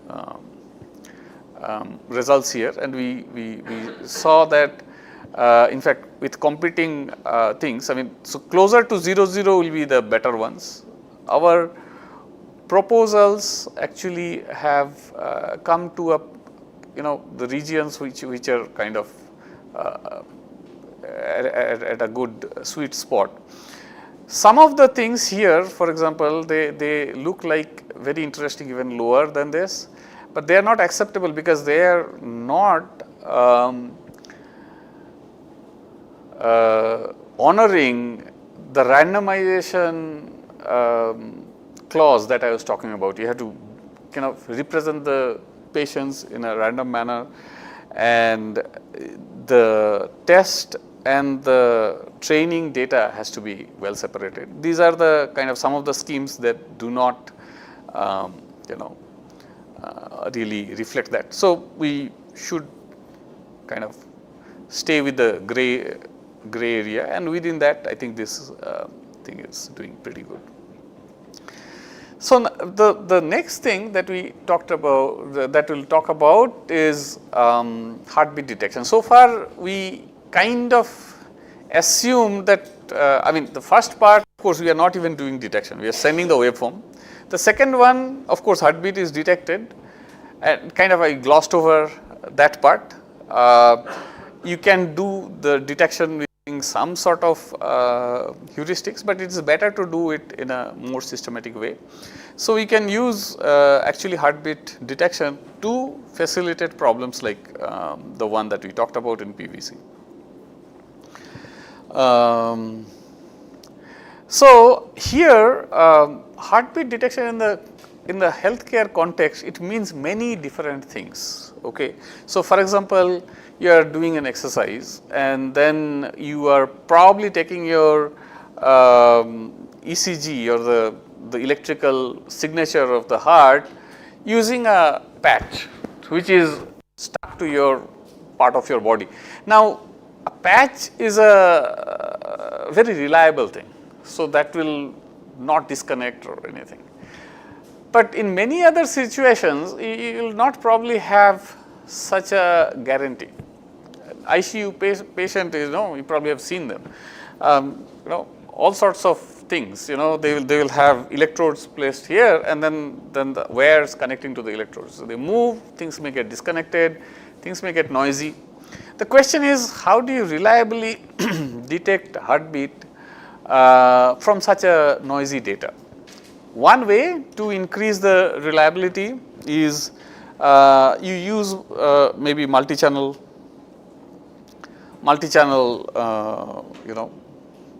data. For example, maybe use one channel of ECG, one blood pressure, because blood pressure and ECG, their kind of rhythm is kind of similar, they will follow similar things.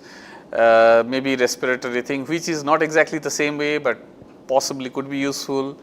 Maybe not even one channel of ECG, multiple channel of ECG. If you do this, then what happens is that you can improve the reliability of detection.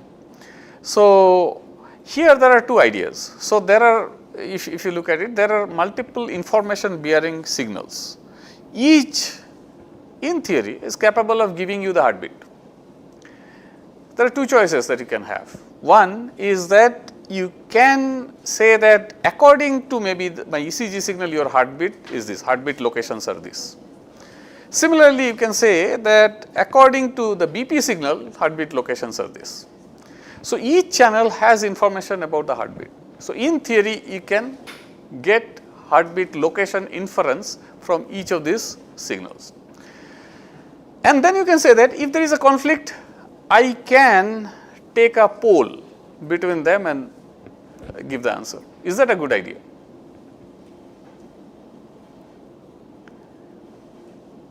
That is not a good idea. Why is that not a good idea? What would be a better idea? Huh?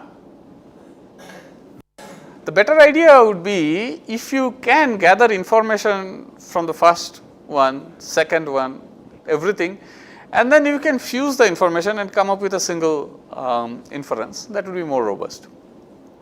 So, indeed that you can do using so machine learning tools, simple shallow sort of CNN networks have been sufficient for heartbeat detection for our problem.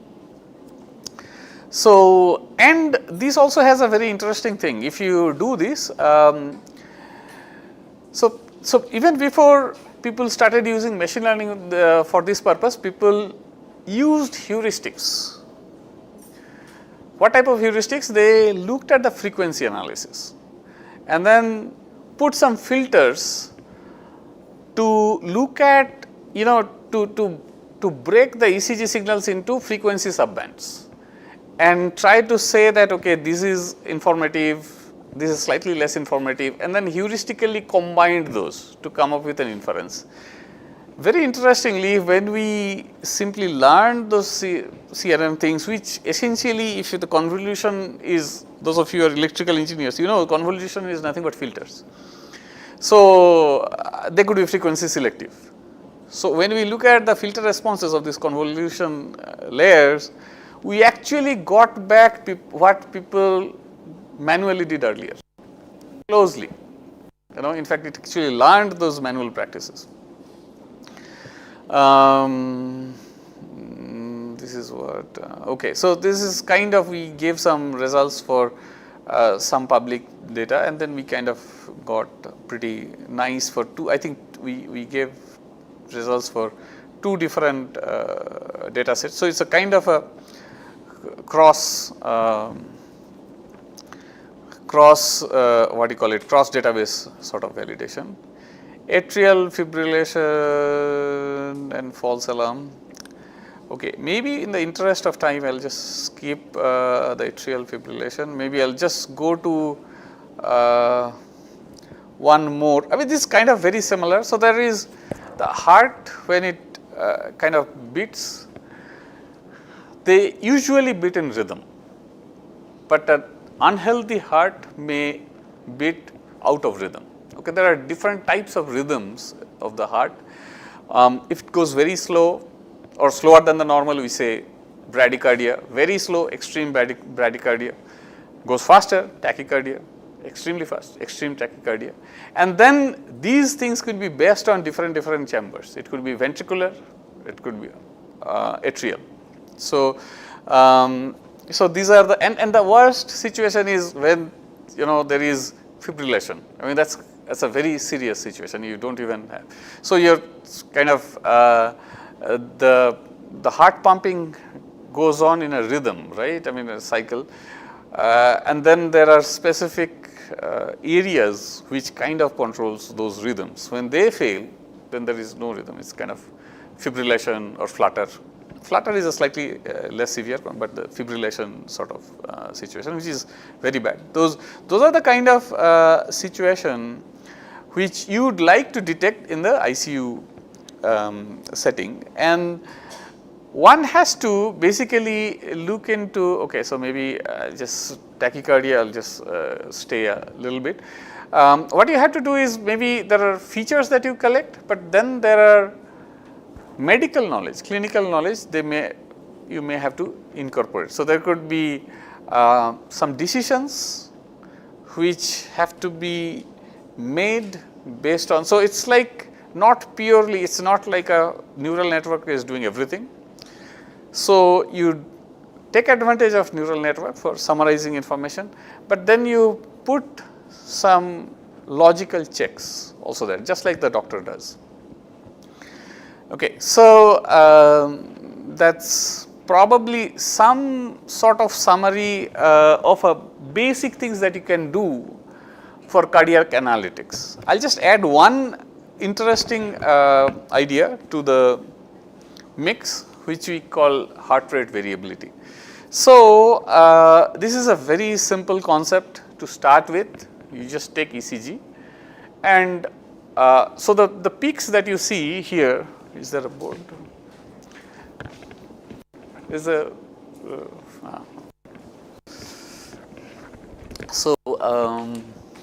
So ECG basically P, Q, R, S, T, U. This is the thing, and then again P, Q, R, S, T.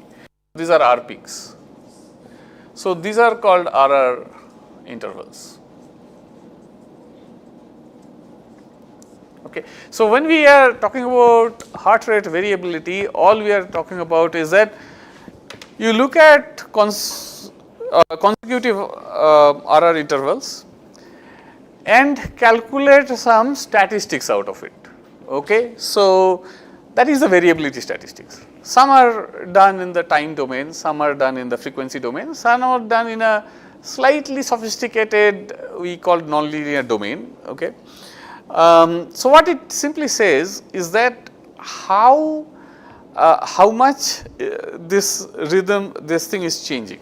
Okay, the heart rate, how variable is it? What is your intuition? Is it good to have a variable heart rate? I mean, heart rate variability to be high or low? What is a good idea? What is the intuition?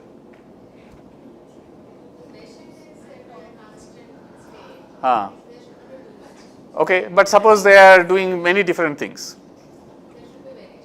Should be variation. Running versus sitting, or maybe. So let's say, what do you expect for an athlete versus a general person? Who will have a higher HRV? People who run, like Usain Bolt and you. You will have a higher variability. Okay, so maybe you'll get the answer soon. I'm not going to say this. So, so although it's kind of a simple, rather than going into too many things, let me simply. Okay, so do I have a heart HRV slide? Yeah. So what happens is that basically your heart is controlled by what is called autonomic nervous system with two components, sympathetic, parasympathetic part. Okay. So now, so the first part, sympathetic part, we called SNS. I mean, what happens is that under stress, your kind of heart rate goes up, etc. So that's basically in relation. Suppose some people are putting stress on you, or the situation is putting stress on you, your heart beats faster. Okay, so that's the doing of the SNS part. And when you're relaxed, it remains kind of goes down, heart rate goes down, and the cardiac output, blood pressure goes down. Okay, so this is the range. Okay, and the higher the range, it basically indicates your capability to adapt to stress and changes. And higher the HRV, heart rate variability, you are better off, in the sense that you are more apt to recover from diseases, and that's why you'll see the athletes actually have a very low resting heart rate. We normally have around 70. Athletes are known to have as low as 60 or 50. However, if you need to run, the tiger chases you, your heartbeat probably will not go higher than 130.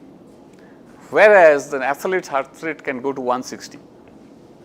Okay, so they have a higher capability to adapt. So this is a new quantity. It's not an unknown quantity. It's a known quantity, but people have not used heart rate variability as a bedside quantity, as a bedside medical measure even today. They do not do it because of certain difficulty. There is a certain protocol to do this. Heart rate variability can only be analyzed under normal sinus rhythm. If there is an arrhythmia, you cannot do it. It doesn't indicate the SNS, PNS dance there. It doesn't indicate that. So it has to be normal sinus rhythm. And then there are certain things. See, completely normal sinus rhythm is too much to ask in many situations. If there is a patient whose recovery you are trying to monitor, it is not prudent to ask that has to be fully, I mean, it is the heart rhythm has to be exactly normal sinus rhythm. So, some deviation is allowed, but the burden is fixed. It's like maybe more than 5% you cannot use it. So, therefore, you keep looking at the heart, the ECG, and keep sliding the window.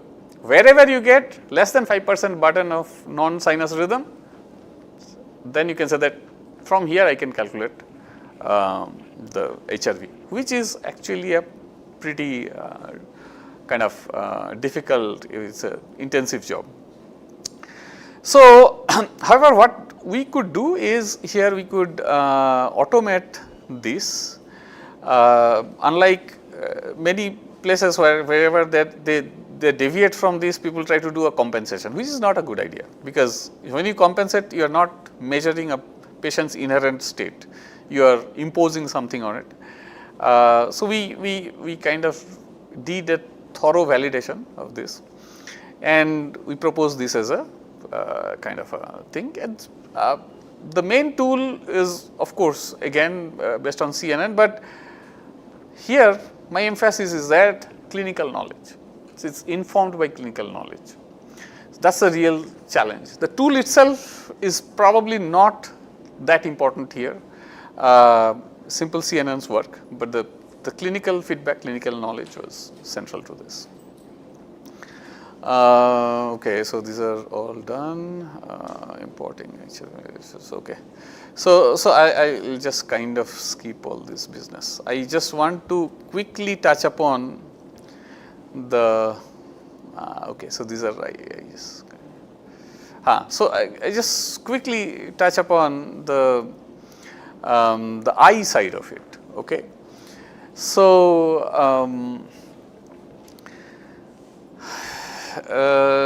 okay. So this is your eye. Okay. So the way it works is that light goes through there, cornea, then there's this opening, and then the lens, and the images are projected at the back of the eye, retina. And there are two types of mainly two types of disease. Diseases affected here, which are called anterior segment and the posterior segment. Okay. So, in fact, if you look at it, so the posterior segment, you might say that okay, things are falling in retina. If we just monitor retina, that's good enough. Not so, because retina health deteriorate the that will be the last thing to get deteriorated. You will not detect eye disease early if you simply look at the retina. What will get affected earlier than retina? Those are here, choroid after that. Why? The choroid are nothing but blood vessels, big blood vessels bringing in oxygen, nutrient, etc. to retina. They get affected, the secondary effects are going to be visible in the retina, and then only you will see symptoms. So, if you really want to treat eye diseases well, you need to monitor choroid ahead of time when seemingly there is nothing there. Of course, you can possibly do more even earlier by looking at genetics, looking at the molecular markers. But at the organ level, retina is the place to start. So, there are three places I would say. Okay, so the first thing is, of course, the extraocular outside, like these kind of, just the structure of the eye, droopy eye, tumor, this, that. That I am kind of going to skip very quickly. And then anterior, okay, posterior. Posterior is the choroid, retina. So this is a type of imaging, it's called OCT, optical coherence tomography. So this is basically the retina, this part is the retina, This bright thing is where your sensors are, okay, retinal pigment epithelium, and the choroid is after that. These are all blob things. These are your blood vessels. They are bringing nutrient and oxygen. So what will happen is that anything goes wrong here, that will start affecting these things and vision. So what type of how do they get affected? What will happen is that there may be, bags of fluid, because these are all kind of human tissues, right? Anywhere there is a detachment, holes, they will be filled with different types of liquids. Then this is a type of we call age-related macular degeneration, and you can see some macular edema, we say. And then the anterior segment, like this is your cornea, and these are iris, and then there are different diseases, including corneal cyst. So in summary, if you are trying to do something with the eye, you have to be first aware of where to look at and how to look at it. So, if you want to look at the outside, optical camera is fine. You want to look at the external aspect of the eye, like the cornea, or this is a white part is called sclera. Slit lamp is a very good thing. So you want to look inside the eye. The retina looks like, it's called color fundus photography, and then the variants, and then of course if you want to look at the 3D structural things, you take photographs, and then you can even do more sophisticated things to come up with 3D version of the thing. Why do you need 3D? Suppose you do surgical planning. If you want to do it well, you should try it out on a model. Okay. If it is a really difficult surgery, they will first do this, especially certain plastic surgeries. Suppose you are trying to repair things from accident damage, etc. Definitely they practice first before. For that, this is necessary. And then there are insights. So this is kind of surface or near surface. You just taking this picture, and then subsurface image, as we said, these OCT images or confocal biomicroscopy. These are looking at cellular or a collection of a cellular level. We didn't show Aoslo here, but we'll see later. So in this, mostly two types of images that will feature very much in the repertoire of most clinicians: OCT and color fundus photographs. Okay, so maybe I'll just skip all this business and go to, maybe I'll just okay, I'll try to wrap up in another 10 minutes.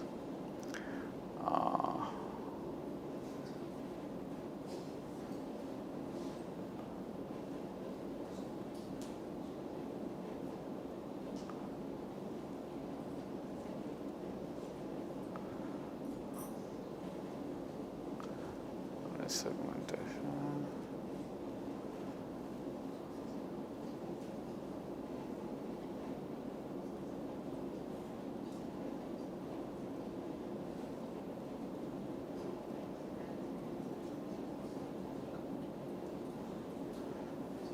Yeah. So, okay, somehow some things are missing here. Okay, but I just want to show something very quickly. So there are many aspects of it. One interesting way to look at eye analytics is that the scale. Okay, at one side is you are looking eye as a whole. So this is the ocular fundus. Fundus is a circular thing that you see. So, if you poke into, if you do not poke, if you see through your eye, okay, so they give this dilation thing, right. If they dilate the pupil, they can see it and they can take a picture of it using a fundus camera. So, this is that, and then OCT is very much same. They look through the pupil, but they photograph at the behind, at the back. Okay, how do they do it? It's not like an optical photograph in the sense of this. This is kind of it's a kind of a tomographic photograph based on the backscatter. You said something, excite some layer or some portion inside of retina, inside of sclera, choroid, sclera, all these layers, and they shine back. That you evaluate. So this is the largest thing. This is slightly smaller, and then of course you have to do things here. And then these are called adaptive optics. This is a kind of very rare. In India, we do not really have a commercial availability of this as adaptive optics confocal sort of things. And these are confocal microscopes, these are actual cells. Okay, cellular level, a slightly bigger collection of cellular level, and then OCT level, where in the back of the eye, few millimeter by few millimeter you this thing, and there is a whole ocular. So when you look at eye analytics, this is probably a good way to try to visualize where your problem fits in, at what scale, and your approach and the tools should depend on the scale. Okay, because I do not have much time, I do not want to get too much into details. I will just maybe say one or two top level things. So when we say, we talked about healthcare at the margin, right, for cardiovascular diseases, we said that ECG can be collected at a hilltop, etc., right, and they can communicate and then we can diagnose. So what will be the equivalent here?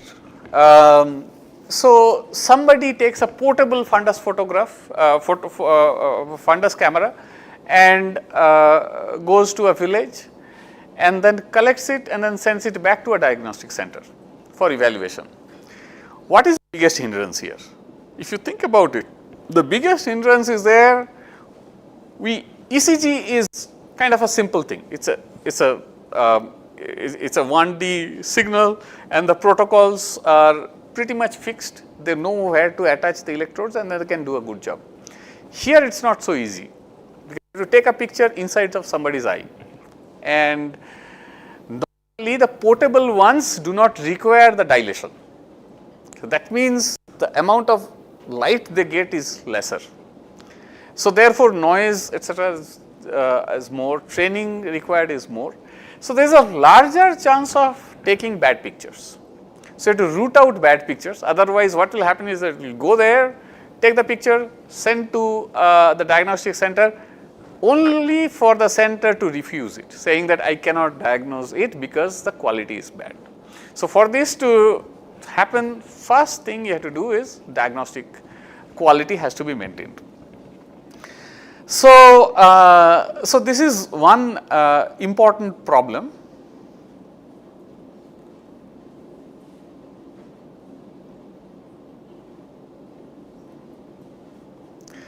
And so maybe I will not go too much into it. Only thing is that there are, so if you just go with the knowledge of natural images, you look at a Taj Mahal, you know whether the photograph is looking good or not. You do not need training for it. You already have seen it so many times in your life, different images, you know how to assess it. Not so for medical images. So you have to get the domain knowledge in collaboration with the practitioner to say what they are looking at. All pictures may look very similar, but there are features they are looking at, and you have to preserve those. For example, this is where the optic nerve is, that has to be there. All this vasculature, they have to be prominent. These are called exudates. there are aneurysm, all these things have to be there. Whereas here you see sometimes it is out of focus, sometimes not well lit, etc. So these are poor quality in diagnostically speaking. So therefore, what you have to do is when somebody is taking a picture, rather than they sending it to diagnostic center and then diagnostic center giving a feedback, if there is an AI tool sitting on the camera saying that no, this is not good, so that will actually solve the problem. So that's what is there. I'm not focusing so much on the actual solution. It was kind of an innovative solution the student gave, a type of networked sort of wavelet. They call it SCATnet, scattering network. I think it's a tree-based sort of thing. So this is one thing, but what is required is that how do you give the feedback? So first of all, one aspect, let me see if there is some result. Yeah. So, so suppose you end up doing something, suppose your tool is able to say which are good quality, which are very bad quality, we call it unusable, and then there are certain moderate quality. What happens is that because you are going to a remote village, there could be a very sick person who may not be able to keep the eyes open, all these things. So there will be always some chance that you may have to rely only on usable ones rather than hoping to get good pictures. So even under certain situations, you may have to be happy with. That's a domain specific situation. So anyway, you cannot use this, but this not only should tell you that it's good or bad, it should give you feedback on which basis, what are the areas you are looking at, and then telling them this. So here you can see that in general, all these features which are like the vasculature is there, these are covered, or if there are some artifacts, so medically important artifacts, that's being covered. So these are kind of things. So it's an explainability is required. And then the final thing maybe we talk about is the choroidal features. Now why do we need high quality, the CT, I mean DQF, okay. So I want to look at the diagnostic quality of the OCT images, focusing on the choroidal features, because that's what I say is where we have the early symptoms or early early signatures. I should not call them symptoms, but more signatures. So there are two reasons. One, when you send somebody to the rural areas, very likely they will not be fully trained, because a fully trained individual will not be moving to a rural area, reality of life. That's the reason, that's one of the reasons you do not have good doctors in rural areas, because they don't want to move there. So therefore, you have to stay with the constraint, the human constraint, that you are only working with lower quality operators. Second, really, I mean that has become a reality because of the technological advances. Now OCTs are also portable. You can have a suitcase and go to the village and take OCT. Okay, just like fundus camera, there are portable fundus cameras.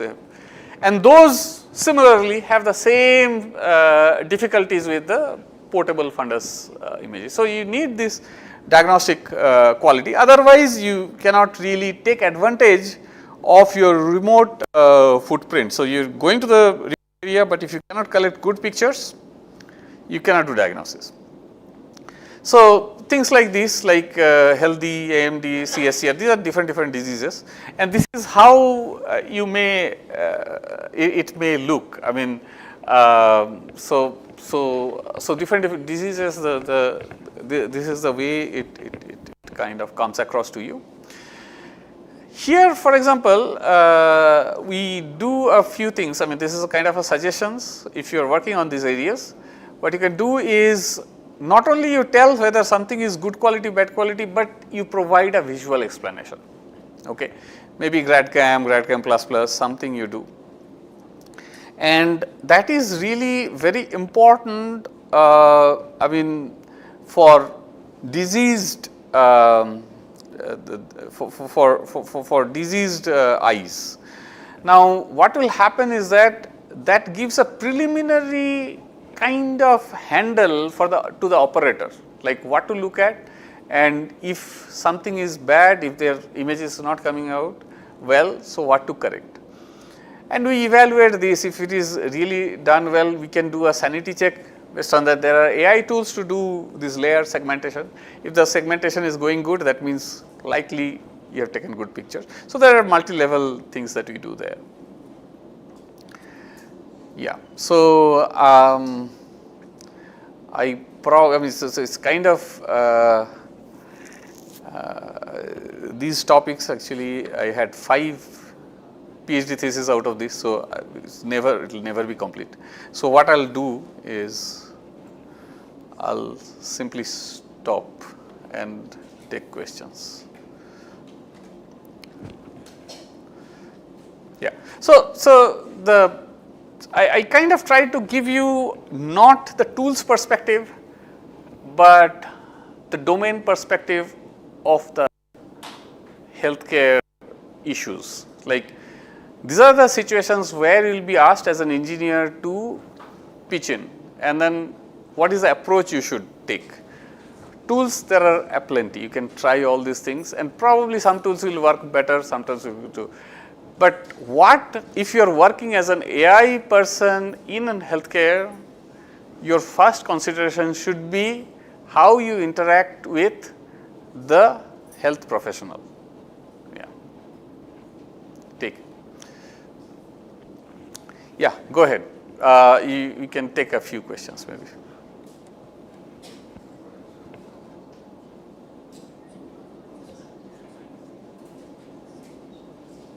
Yeah, go ahead. Since regarding part 2 of heartbeat detection, Uh-huh. so ECG and HCG used for heartbeat detection. ECG can be used. But and also BPA. PPG, ABP, all those things you can hear. ECG and BPA is fine because BP Will also have the same. you can actually features and also different noise. But I'm curious to know actually how EEG and respiratory can help. No. Those kind of need not always help. They could be available. The question is, one of the things is also to prioritize. What will happen is that all these channels of signals will come. Some of them will be information bearing, some of them will be not. So you have to focus on. Yeah, sometimes it gives some small amount of support because it's kind of a submultiple of that. It gives us a small amount of support in terms of ECG heartbeat detection, but usually not very informative. So one of the idea is patient, when they are being monitored, a lot of information will come to you. Now for your particular purpose, you have to take a call, or maybe you have to train your algorithm such that you only focus on the informative ones to save your computation. If you have plenty of computation, you can add more to add even small amount of performance enhancements. Any other things?